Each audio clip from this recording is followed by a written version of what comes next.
Maandiko yanasema katika Wakolosai 2:12, mkazikwa pamoja naye katika ubatizo, na katika huo mkafufuliwa pamoja naye kwa kuziamini nguvu za Mungu aliyemfufua katika wafu. Na ninyi mlipokuwa mmekufa kwa sababu ya makosa yenu na kutokutahiriwa kwa miili yenu, aliwafanya hai pamoja naye, akisha kutusamehe makosa yote, akisha kuifuta ile hati iliyoandikwa ya kutushtaki kwa hukumu zake, iliyokuwa na uadui kwetu, akaiondoa isiwepo tena, akaigongomea msalabani. Angalia kazi ya msalaba aliyoifanya Bwana Yesu Kristo.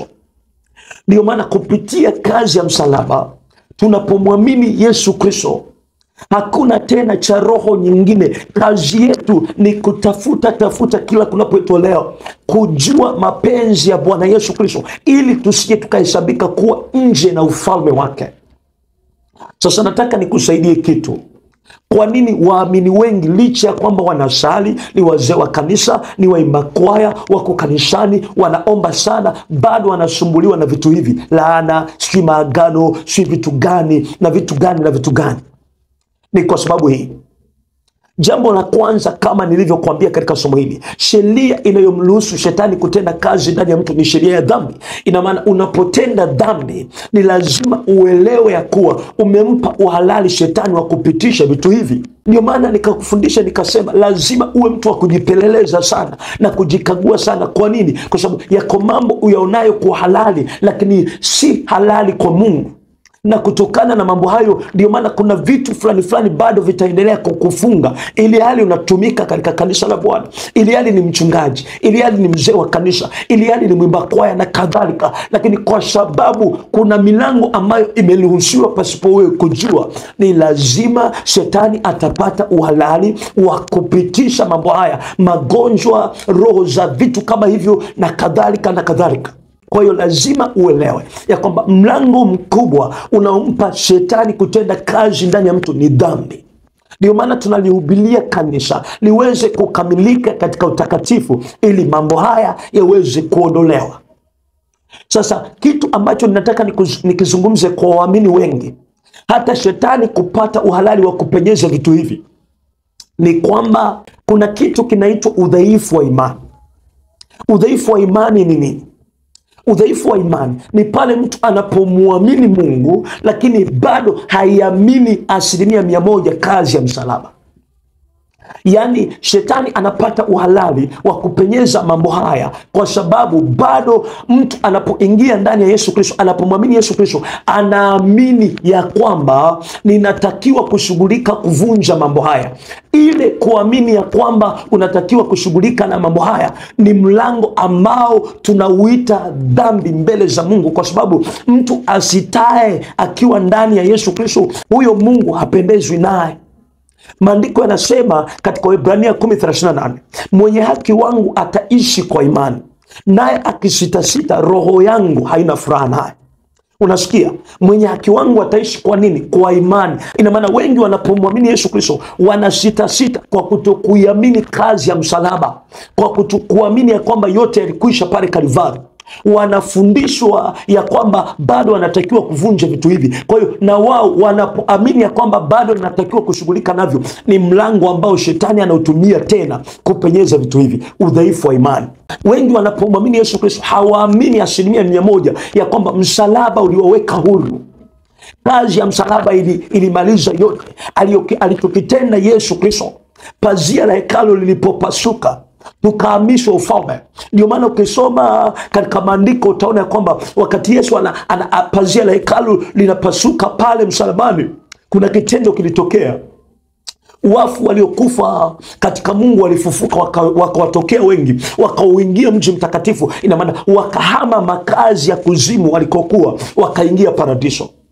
Lazima uamini kazi ya msalaba. Ndio maana maandiko katika Kolosai inasema akaifuta hati ya mashtaka, hukumu zetu na mashtaka yetu yote tuliyokuwa nayo kwa shetani yakagongomelewa msalabani.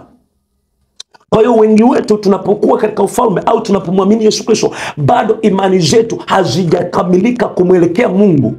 Maandiko yanasema katika ile Yohana 8:36 ya kwamba mwana akiwaweka huru, mmekuwa huru kweli kweli. Sasa je, ile kusema ya kwamba ninapomwamini Yesu Kristo ninatakiwa kushughulika bado na vitu hivi, ina maana ya kuwa wewe hauamini kazi ya msalaba na haumwamini Yesu Kristo? Ni udhaifu wa imani, udhaifu wa imani. Kama mchungaji unafundisha kwamba bado ninatakiwa kushughulika na vitu hivi, ina maana wewe mchungaji hauamini kazi ya msalaba. Ndio maana mimi niko hapa ninakufundisha njia ya kwamba malango yanayopelekea shetani kutenda kazi ndani yako ni malango ya dhambi, ikiwemo kutokumwamini Mungu. Unapokuwa ndani ya Yesu Kristo ni dhambi. Udhaifu wa imani. Mwenye haki wangu ataishi kwa imani, naye akisitasita, roho yangu haina furaha naye.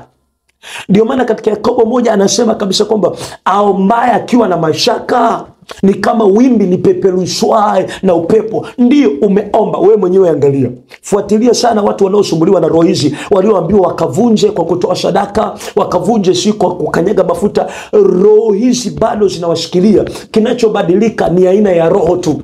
Leo atasumbuliwa na hii, kesho itahamia nyingine. Ni uongo, kwa sababu kiini na mzizi hakijashughulikiwa. Na nataka nikusaidie. Sadaka ina nguvu, natambua nguvu ya sadaka, lakini sadaka ya mwenye dhambi ni kelele mbele za Mungu. Njia zako hazijakamilika, lakini bado haujakamilishwa katika kumwamini Mungu na kuiamini kazi ya msalaba. Ina maana wewe ni mwenye mashaka mbele za Mungu. Nikatoe sadaka sasa nivunje laana ya ukoo ya kiburi. Utagundua kwamba utatoa, lakini bado. Kwa nini? Kwa sababu kutoa sadaka ukiwa mwenye dhambi ni sawa na kumuomba Mungu eti akuponye. Ni kitu ambacho Mungu hawezi kukifanya, kwa sababu sadaka ya mwenye dhambi ni chukizo. Ndio maana maandiko yanasema kabla hatujapeleka sadaka tupatane. Yani ni sawa na kusema nijikague kwanza. Kwa nini? Kwa sababu Mungu anampenda mtu atoae kwa moyo wa upendo. Moyo wa upendo wa kumpenda Mungu ni upi? Ni kujikagua, kuachana na dhambi kwanza, ndipo chochote nitakachokifanya Mungu atapendezwa nacho. Sasa ile kusema nitoe sadaka nivunje maagano, nitoe sadaka nikomboe nyota, wakati mimi mtu huyu ninaambiwa nitoe sadaka hiyo, bado maisha yangu hayajakamilishwa. Angalia mikutano inayoitishwa kukomboa nyota. Je, ni kweli kwamba hawa watu wamefanikiwa kuacha dhambi? Kwa sababu nikitoa sadaka sijaacha mzizi mkuu ambao ni dhambi, na dhambi ni malango ya adui kutenda kazi ndani yangu. Sadaka haitafanya lolote, kwa sababu kutoa sadaka nikiwa dhambini ni sawa na kumpa Mungu rushwa ya kwamba atende muujiza kwako, yani umhonge Mungu. Sasa Mungu haongeki, Mungu ni wa haki. Maovu yako ndiyo yanakufarakanisha wewe na Mungu. Kwa hiyo usije ukajidanganya ya kwamba nitatoa milioni, nitatoa nikomoe au nitoke katika magano hayo. Dawa ya kwanza ni kuacha dhambi na kufunga malango ya adui. Hapo ndipo utakapojiungamanisha na sadaka yako, ikaleta nguvu na matokeo makubwa. Akusamee maovu yako yote, akuponya magonjwa yako yote. Jambo la kwanza, kabla Mungu hajakuponya, kabla Mungu hajakuondoa katika laana na maagano, ni lazima atangaze au akusamee kwanza.